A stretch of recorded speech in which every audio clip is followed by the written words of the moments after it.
Pleased to be joined now by Lucas Giolito from the Chicago White Sox. Lucas, when I ran into you earlier this offseason, you mentioned that you had discovered some things through your offseason work mechanically. What, if anything, do you feel comfortable about sharing about, some of the work you've been doing and how you feel about going into 2023? Yeah.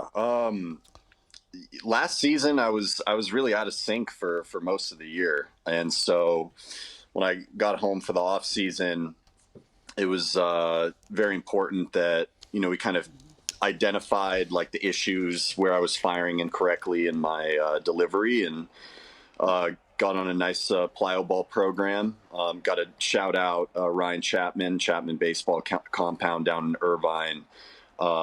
Working out there has been absolutely wonderful. Really just kind of getting things back in sync, getting like the whole chain from ground up, firing everything at the right times, getting my rotation back with throwing, and it's been some really, really good work. I'm looking forward to the season. Lucas, it's Ron Darling. Your team was a little bit out of sync as well last year. Andrew Benintendi signing, how is that going to help your club? Yeah, getting Andrew's huge for us. I'm happy because I don't have to pitch against him anymore. He was a very annoying to face when he was a Royal last season. Really, really good bat-to-ball skills. He's going to be great at the top of our lineup, making contact. I think I've read some stuff about him kind of tapping back into the power a little bit, which will be great for us. And then just absolutely huge in the outfield. That Gold Glove caliber defense, having someone out there roaming and catching all the fly balls I give up. So, yeah, it should be good. Hey, Lucas, it's Dan O'Dowd. Getting back to the off-season question, you talked at length about that you put on, I think, 20 pounds going into last off-season to try to create a little bit more strength, stamina through the course of a long season. Did you stay with that approach this off-season, or did you lean back up to where you were prior to that? Yeah, that was a bit of an experiment that might have gone wrong last off-season. I got really big. I felt really strong coming into spring, but my body just did not hold up great with all that extra weight. So this off season, the focus in the gym and nutrition wise, it's been all about getting lean back to like a very comfortable weight for me, and all about explosiveness, strength, stability, mobility as well. For me, being a big guy, it's really important to be athletic so I can repeat my delivery. So that's been the main focus, and I'm back down to a good weight. Yeah, following up on that then, too, you changeup usage last year, you know all this. You're one of the most intellectual pitchers that we have in our game.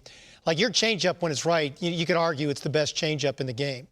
And that last year, it was like a struggle all year watching you pitch to find that, and you stopped throwing it a lot. I mean, you were down over 6% from a year ago. Is that kind of a focus, too, because you realized, that's like a really good pitch for you? Yeah. When my changeup's on, it's absolutely my best pitch. I've had a lot of starts in my career where it was fastball changeup only because the changeup was working. And last season, getting out of sync, I started to kind of push it a little bit more. It wasn't getting that good action I wanted, so we started to more heavily rely on the slider. But then towards the end of the year, I started getting that feel back and, started getting that good horizontal movement, good sync on it. And right now in my throwing program, that's kind of where it's at. So I'm looking forward to the changeup being back right where it needs to be. Lucas, of course, new manager in Pedro Grifol. What have been your conversations like with him as we're just a few weeks away from the start of spring training? Yeah, they've been fantastic. I think Pedro's going to be absolutely wonderful for us. I don't want to give too much away, but I had a very, very nice long conversation with him right after he got hired. He said all the right things. For us, it's really about getting our team together, getting us all on the same page, knowing what the goal is, and then working towards that goal every single day, doing a really good job of building unity in our clubhouse and going from there. And I think that based on what Pedro was telling me, that's what he's all about. And so I'm looking forward to, kind of building that relationship once we get out to Arizona. Well, Lucas, we appreciate you joining us. Enjoy the rest of your offseason, man, and best of luck to you in 2023. Awesome. Thanks so much, guys. You got it. That's Lucas